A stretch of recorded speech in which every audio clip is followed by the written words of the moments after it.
Hola hermanos, bendiciones, un abrazo grande, Dios los bendiga enormemente.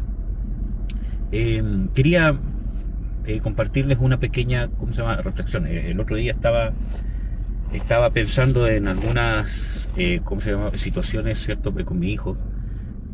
¿Cómo se llama? Y Dios me decía que es mi responsabilidad como papá poder hacerle ver a mi hijo, y no tan solamente, ¿cierto?, con palabras, sino en, ¿cómo se llama?, actitudes, de que él sigue siendo mi hijo, sigue siendo amado, sigue siendo querido, yo sigo siendo su papá, y que no va a dejar de ser mi hijo porque esté contento, porque esté enojado, o porque él ¿cómo se llama?, no esté feliz, o porque esté triste,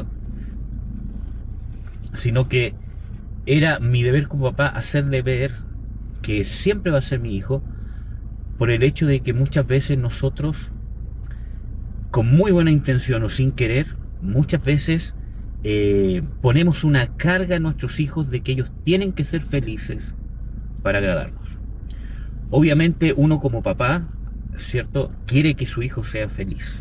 Y creo que no es malo decirle, ¿cierto?, a nuestro hijo: hijo, a mí me encanta cuando eres feliz. A mí, ¿cómo se llama?, me gusta cuando estás contento. Pero también nuestros hijos tienen que saber de que a mí me sigue gustando, me sigue alegrando el corazón, independientemente que no esté contento. ¿Me entienden? Por eso, en parte, vimos el mensaje del culto pasado de qué es realmente la felicidad, ¿verdad?, desde quizás un sentido bíblico. Entonces, lo que Dios ponía, ¿cómo se llama?, en mi corazón, ¿cierto?, es de que mi hijo sigue siendo hijo, esté contento, esté alegre, o esté triste, o esté enojado.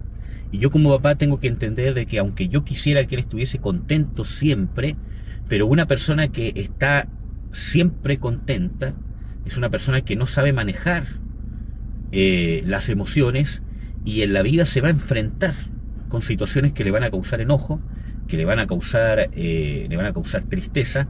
Y muchas veces vemos tan negativamente el tema de la tristeza y del enojo, que obviamente en el sentido pecaminoso es negativo, pero muchas veces son sentimientos que Dios creó en nosotros, obviamente que se han pervertido por el pecado, sentimientos que Dios creó en nosotros que nos son útiles para ciertas situaciones, para afrontar ciertas situaciones.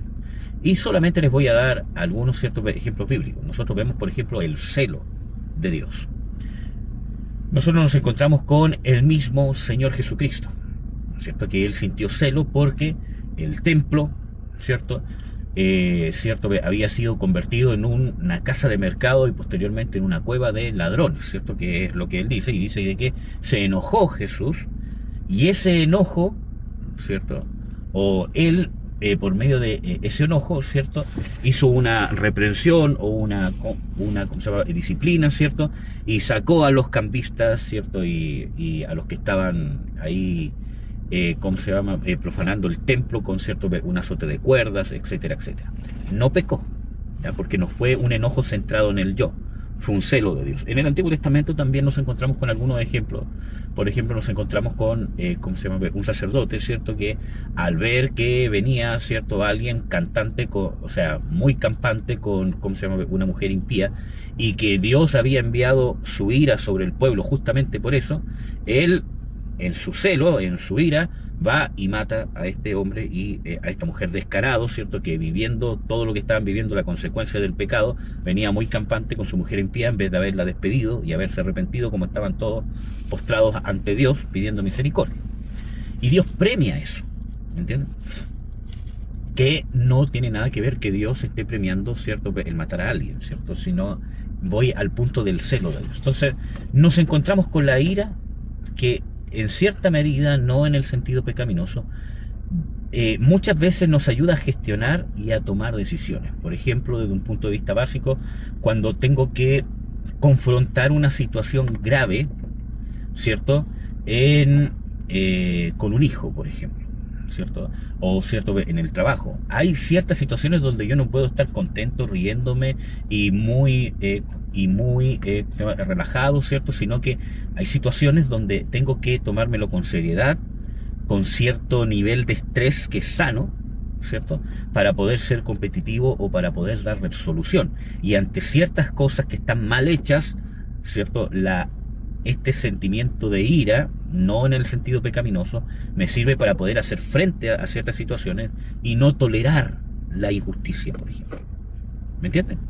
Entonces, muchas veces hemos puesto a un nivel tan negativo las emociones que no son el estar contento, que nos olvidamos que todas las emociones fueron creadas por Dios. Muchas veces el tema de la tristeza, ¿cierto?, nos ayuda a poder ser empáticos. Y las escrituras hablan de eso, ¿cierto? Llorad con los que lloran. ¿Me entienden? Entonces, ¿por qué? Porque cuando hay una situación que a mí me causa tristeza, que no es lastimería, sino que me causa tristeza, porque un hermano está viviendo, ¿cierto?, una condición, y eso a mí ¿cómo se llama?, me compunge el corazón, por ejemplo, y me causa tristeza. Esa emoción yo la puedo gestionar en comprender, ayudar, ¿cierto?, ¿cómo se llama?, al hermano o quien sea. ¿Me entienden? Entonces, el amor de Dios hacia nosotros no depende de las emociones. Y así como yo como papá tengo que saber de que muchas veces es necesario que mi hijo esté triste para que aprenda ciertas situaciones. Es necesario que mi hijo se enoje y aprenda a gestionar el enojo para poder gestionarlo de una manera sana, ¿cierto? Así que también, ¿cierto?, es necesario que se frustre, que se aburra, que en cierta manera tenga cierto nivel muy controlado, ¿cierto?, de estrés, en el sentido de que hay situaciones, ¿cierto?, donde cuando él crezca tiene que ir dejando de ser niño y saber de que hay situaciones donde tiene que cumplir un horario, tiene que cumplir algo, y eso causa cierta situación de estrés, ¿cierto? ¿Me entienden? Para que pueda ser una persona segura de sí misma, que cuando se proponga algo lo logre y pueda vencer el miedo al fracaso. Entonces, yo tengo que saber, ¿cierto?, de que, por ejemplo, cuando ejerzo un castigo sobre mi hijo, es necesario que se entristezca, porque tiene que, ¿cierto?, aprender de que hay una consecuencia. O muchas veces, ¿cierto?, yo sé que él se enoja, ¿cierto? Yo le digo: hijo, yo sé que estás molesto porque yo te dije que no, te dije esto, pero con su molestia y todo usted no me puede responder mal, ¿me entiende? Y usted tiene que saber de que, independientemente que esté molesto, tiene que reconocer de que esto que se hizo no es correcto. Entonces, aprendemos a gestionar las emociones, y que no porque algo me cause molestia significa que estoy en la razón. Cuanto más en el reino de Dios, hermanos, de una manera más profunda, en el trato que Dios tiene con nosotros, muchas veces es necesario que nosotros aprendamos que no es que Dios quiera que usted esté triste o que esté enojado, o que provoque que usted esté triste o que usted esté enojado, aunque la Biblia sí nos muestra de que hay una tristeza que Dios provoca, que es la que lleva al arrepentimiento, un compungir de corazón. Entonces Dios provoca esa tristeza, y en ciertas situaciones nosotros tenemos que aprender de que muchas veces el trato de Dios nos va a provocar tristeza, compungir, ¿cierto?, para ponernos en el lugar del otro, o para entender que nos tenemos que arrepentir, ¿cierto?, para tener conciencia de que hicimos algo malo, o también incluso con el enojo, para aprender a no tolerar las injusticias y a manejar el enojo. Dos cosas, que con medio de ese sentimiento, ojo, no pecaminoso, del enojo, yo puedo gestionar el celo de Dios a no tolerar las injusticias y poder tomar acción, ¿cierto?, en las relaciones que tengo, ya sea en el matrimonio, con mis hijos, en la iglesia, a no tolerar ciertas cosas y tomar acciones al respecto, ¿cierto? También tengo que aprender que no porque yo me enoje tengo la razón, o no porque yo sienta enojo por cierta situación porque no se ha dado como yo quiero, significa que tengo que dejar de hacer lo que debo hacer. O puedo faltar el respeto, o puedo herir, o puedo faltar a mis compromisos, o desistir de seguir el camino de Dios, o romper una relación. ¿Me entienden? Entonces, es la educación que nos está dando, la formación, más que nada, que nos está dando el Padre a nosotros. Por eso que les hablé, ¿cierto?, que Dios no necesariamente quiere que siempre estemos contentos, ¿cierto?, sino que quiere que seamos bienaventurados, dichosos y felices, ¿cierto? Y así es necesario que sepamos gestionar el gozo, la alegría, sepamos gestionar la ira, la tristeza, la frustración y el estrés, porque muchas veces situaciones estresantes. Nosotros vemos en la Biblia que Dios muchas veces dice, yo demando tal situación. O sea, Jesús fue puesto en una situación tan grande de estrés que la Biblia dice que sudaba gotas de sangre. ¿Entiendes? Entonces, todo eso tenemos que aprender a gestionarlo y saber de que no por estar pasando un periodo de tristeza, de estrés, de frustración, de enojo, pecamos necesariamente. Tenemos que siempre saber que esos sentimientos son dados por Dios, o sea, la capacidad de sentir esos sentimientos son dados por Dios. Y tenemos que aprender a gestionarlo. Ahora es diferente cuando esos sentimientos son provocados por una acción o una actitud pecaminosa. La alegría también puede ser provocada por una actitud pecaminosa. Por eso, no porque usted esté contento está bien con Dios.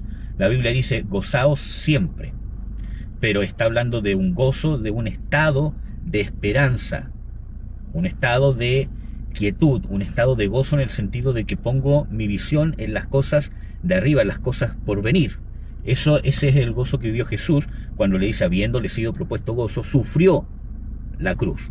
No es que haya ido contento a la cruz. ¿Me entienden? Entonces, nosotros tenemos que entender, amados hermanos, y yo los quiero alentar de que tenemos que ver el origen del sentimiento.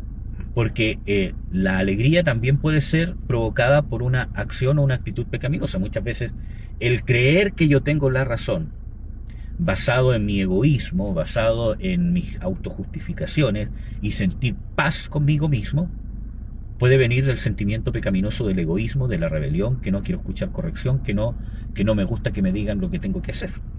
Y yo me siento en completa paz conmigo mismo porque creo que todo lo que estoy haciendo está bien y resulta que está mal. Como esposo, como esposa, como papá, como hijo, como ministro de Dios, etcétera, etcétera. ¿Me entienden? El sentimiento del contentamiento o el estar contento también puede ser de una condición o una actitud pecaminosa. Yo les daba, el ejemplo de, el hijo pródigo. Él estaba recontento metiéndose con prostitutas, drogándose y quizás cuantas cosas más. Él estaba súper contento. Pero la alegría venía de una percepción pecaminosa. Así también el enojo y la tristeza. Lo que pasa es que muchas veces nosotros hemos puesto en un extremo al enojo, ¿cierto? Y la tristeza, y cualquier enojo o tristeza es pecado. Tenemos que arreglarlo. Y cualquier alegría y paz es de Dios. Y muchas veces se ha dicho, si tú sientes paz es de Dios. Y no necesariamente es así, ¿ya? O si tú estás contento es porque estás en el gozo de Dios. No necesariamente es así. Aunque el gozo de Dios sí nos provoca una tendencia a estar alegres. Pero no siempre, ¿cierto? Como dice, en Eclesiastés, hay tiempo para todo. Tiempo para abrazar, abstenerse de abrazar, ¿cierto? Y podríamos decir tiempo para gozarse, tiempo para llorar, tiempo para reír, tiempo para estar triste, tiempo para enojarse. ¿Me entienden? Entonces, tenemos que aprender, ¿cierto?, de que la capacidad de sentir nos dio Dios y esos sentimientos nosotros tenemos que aprender a usarlos en el Espíritu como lo usó Jesús. Por ejemplo, dice de que se gozó, por ejemplo, en el Espíritu y exclamó, ¿cierto? También dice de que se conmovió, se entristeció en el Espíritu y lloró. O tuvo compasión por las almas que estaban sin pastor. Ese fue un sentimiento de conmoción, un sentimiento de tristeza, ¿cierto? O de una conmiseración por esas personas, ¿me entienden? Entonces, tenemos que entender que nuestro Padre nos ama y sigue siendo nuestro Padre independientemente de la emoción en que estemos pasando. Lo que usted tiene que analizar es si la emoción que está pasando tiene una raíz en su condición pecaminosa, en una actitud pecaminosa que usted debe cambiar, o realmente está sintiendo algo que debe aprender a gestionarlo. ¿Me entienden? Porque si no, vamos a guardar resentimientos si nos mantenemos en un enojo. Por ejemplo, si yo siento una situación y siento un enojo porque es una injusticia y no hago nada, ¿cierto?, al respecto, dentro de lo que yo puedo hacer, de lo que me corresponde, ¿cierto?, se puede terminar convirtiendo en amargura. Entonces yo tengo que aprender a gestionar. ¿Qué hago con esto? Tengo que perdonar, tengo que entregarlo a Dios, tengo que intervenir, puedo intervenir Si es así, intervengo, si no, mi intervención va a ser orar y ahí descanso en Dios, por ejemplo. ¿Me entienden? Entonces, eso, hermanos, los aliento a gestionar o aprender en Dios a gestionar nuestras emociones, y creo que uno de los pasos más importantes es aprender el origen, si es mi condición pecaminosa o mi actitud pecaminosa, ¿cierto? De la cual debo cambiar, corregir, o si el sentimiento puede venir del espíritu incluso, pero tengo que aprender qué hacer con ello, porque no me puedo quedar con un enojo sostenido, por ejemplo, porque se va a transformar en amargura, aunque puede haber empezado como un celo de Dios. ¿Me entienden? Así también con la alegría, así también con la frustración, muchas veces la ansiedad también. Es un sentimiento que puede ser positivo, en cierta manera, para poder resolver cosas que necesitan que yo sea rápido, que sea ágil. ¿Me entienden? La paciencia y muchas otras virtudes y sentimientos que Dios nos dio. Dios los bendiga grandemente. Recuerden que el Señor nos ama con un amor eterno que nos está guiando, nos está discipulando. Los aliento a seguir adelante, hermanos, a seguir seguir fieles a Dios. No desista, no se desanime. Nuestro Dios está vivo, nuestro Redentor está vivo y lo ama, y no lo va a dejar de amar. Lo va a corregir, lo va a guiar, porque nos hizo hijos, nos adoptó o nos hizo nacer de nuevo como hijos, y se ha comprometido a ser nuestro Padre eternamente. Gracias le damos a Dios por Jesucristo, por haber hecho esto en nuestras vidas. Un abrazo, hermanos. Dios los bendiga.